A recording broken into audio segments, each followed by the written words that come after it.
আসসালামু আলাইকুম। স্বাগত জানাচ্ছি আন্তর্জাতিক সংবাদে। শুরুতেই থাকছে সংবাদ শিরোনাম। প্রথমে জানিয়ে দেব, বিশ্ব শান্তির জন্য গ্রিনল্যান্ড যুক্তরাষ্ট্রের দখলে থাকা প্রয়োজন, জানালেন ট্রাম্প। এরপর জানিয়ে দেব, নেপালের রাজতন্ত্র সমর্থকদের সঙ্গে পুলিশের সংঘর্ষ, নিহত 2 জন। সর্বশেষ জানিয়ে দেব, গাজায় যুদ্ধবিরতির পক্ষে 69% ইসরায়েলি। এতক্ষণ শুনছিলেন সংবাদ শিরোনাম, এবারে বিস্তারিত। বিশ্ব শান্তির জন্য গ্রিনল্যান্ড যুক্তরাষ্ট্রের দখলে থাকা প্রয়োজন, জানালেন ট্রাম্প। গ্রিনল্যান্ডের উপর নিয়ন্ত্রণ প্রতিষ্ঠার আগ্রহ আরও প্রকাশ করলেন মার্কিন প্রেসিডেন্ট ডোনাল্ড ট্রাম্প। তিনি দাবি করেছেন, বিশ্ব শান্তি নিশ্চিত করতে যুক্তরাষ্ট্রের গ্রিনল্যান্ড দখল করা জরুরি। কৌশলগতভাবে গুরুত্বপূর্ণ ও খনিজ সম্পদে সমৃদ্ধ এই ভূখণ্ডের নিয়ন্ত্রণ নেওয়ার বিষয়টি তিনি অত্যন্ত গুরুত্বের সঙ্গে দেখেছেন। খবর আল জাজিরার। শুক্রবার 28 মার্চ হোয়াইট হাউসে সাংবাদিকদের সঙ্গে আলাপকালে ট্রাম্প বলেন, এটি কেবল যুক্তরাষ্ট্রের শান্তির বিষয় নয়, বরং পুরো বিশ্বের নিরাপত্তার প্রশ্ন। তিনি আরও বলেন, আমরা শুধু নিজেদের কথা ভাবছি না, আমরা আন্তর্জাতিক নিরাপত্তার কথা বলছি।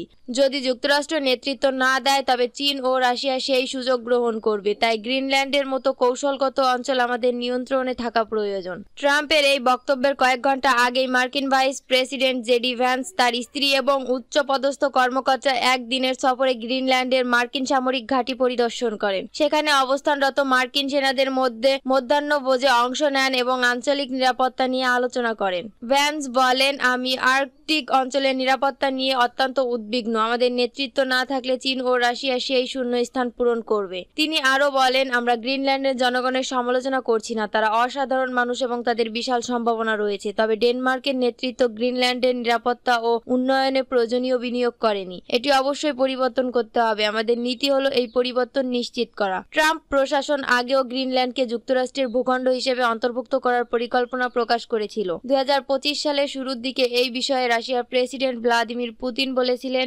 যুক্তরাষ্ট্র এই পরিকল্পনা গুরুত্বের সঙ্গে নিয়েছে এবং তারা কৌশলগত পদক্ষেপ নিতে পারে। গ্রিনল্যান্ডের উপর মার্কিন নিয়ন্ত্রণ প্রতিষ্ঠার বিষয়টি এখন আন্তর্জাতিক রাজনৈতিক অঙ্গনে আরও স্পষ্ট হয়ে উঠেছে। ট্রাম্প প্রশাসনের সাম্প্রতিক বক্তব্য এবং মার্কিন প্রতিনিধি দলের সফর ইঙ্গিত দিচ্ছে যে যুক্তরাষ্ট্র কৌশলগত কারণে গ্রিনল্যান্ডকে নিজেদের প্রভাব বলয়ের মধ্যে আনার জন্য পরিকল্পনা করছে। নেপালের রাজতন্ত্র সমর্থকদের সঙ্গে পুলিশের সংঘর্ষ, নিহত 2 জন।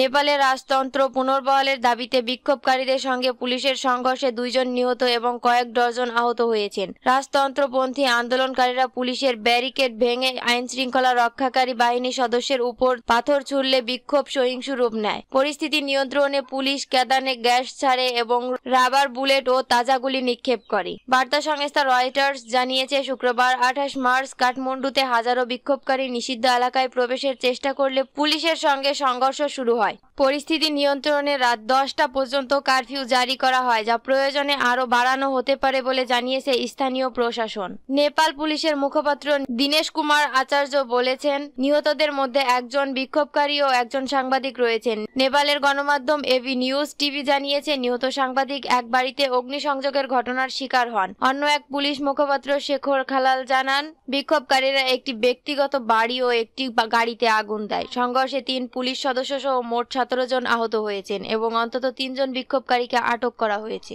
নেপালের শেষ রাজা 77 বছর বয়সী জ্ঞানেন্দ্র শাহ কাঠমান্ডুতে তার ব্যক্তিগত বাসভবনে বসবাস করছেন। সাম্প্রতিক সময়ে রাজতন্ত্র সমর্থকদের আন্দোলন নতুন করে তীব্র আকার ধারণ করেছে। শুক্রবার বিক্ষোভকারীরা নেপালের জাতীয় পতাকা হাতে নিয়ে পার্লামেন্ট ভবনের দিকে অগ্রসর হওয়ার চেষ্টা করলে সংঘর্ষ শুরু হয়। তারা পুলিশের ব্যারিকেড ভাঙার চেষ্টাও করে। নেপালের স্বরাষ্ট্র মন্ত্রণালয়ের বিবৃতিতে বলা হয়েছে, বিক্ষোভকারীরা ব্যক্তিগত সম্পত্তি, হাসপাতাল, রাজনৈতিক দলের কার্যালয়, গণমাধ্যম ভবন এবং একটি শপিং মল ভাঙচুর করেছে। 2008 সালে রাজতন্ত্র বিলুপ্তির পর নেপালে 16 বছরে 14 বার সরকার পরিবর্তন হয়েছে। রাজনৈতিক অস্থিতিশীলতার কারণে দেশটির অর্থনৈতিক প্রবৃদ্ধি ব্যাহত হচ্ছে, যার ফলে লাখ লাখ তরুণ কাজের সন্ধানে মধ্যপ্রাচ্য, দক্ষিণ কোরিয়া ও মালয়েশিয়ায় পাড়ি জমাচ্ছেন। নেপালের অর্থনীতি মূল পর্যটন ও বৈদেশিক সাহায্যের উপর নির্ভরশীল। বিশ্বের 14টি সর্বোচ্চ পর্বতের মধ্যে 8টি নেপালে অবস্থিত, যার মধ্যে মাউন্ট এভারেস্ট রয়েছে।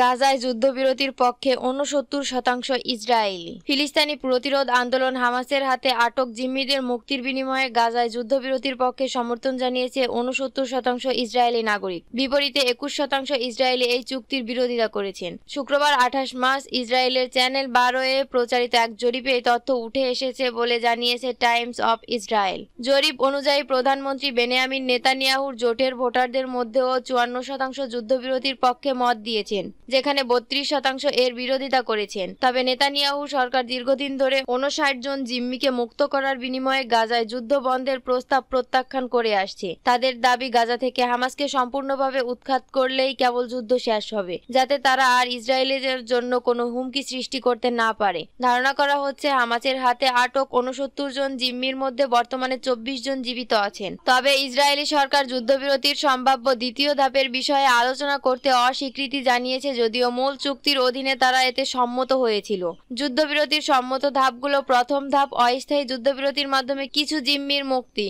দ্বিতীয় ধাপ যুদ্ধে স্থায়ী সমাপ্তি ও গাজা থেকে ইসরায়েলি সেনা প্রত্যাহারের বিনিময়ে অবশিষ্ট জীবিত জিম্মিদের মুক্তি। তৃতীয় ধাপ উভয় পক্ষের হাতে থাকা নিহতদের দেহাবশেষ বিনিময়। ইসরায়েলি প্রধানমন্ত্রী বেনিয়ামিন নেতানিয়াহু প্রথম ধাপের অস্থায়ী যুদ্ধবিরতির মেয়াদ বৃদ্ধির মাধ্যমে জিম্মিদের মুক্তি নিশ্চিত করতে চান, যাতে পরবর্তীতে আবার হামাসের বিরুদ্ধে যুদ্ধ চালানো সম্ভব হয়। সরকারের যুক্তি, যদি অবশিষ্ট জিম্মিদের মুক্তির বিনিময়ে এখনই যুদ্ধ শেষ করা হয়, তাহলে হামাস গাজায় ক্ষমতায় টিকে যাবে। অন্যদিকে হামাস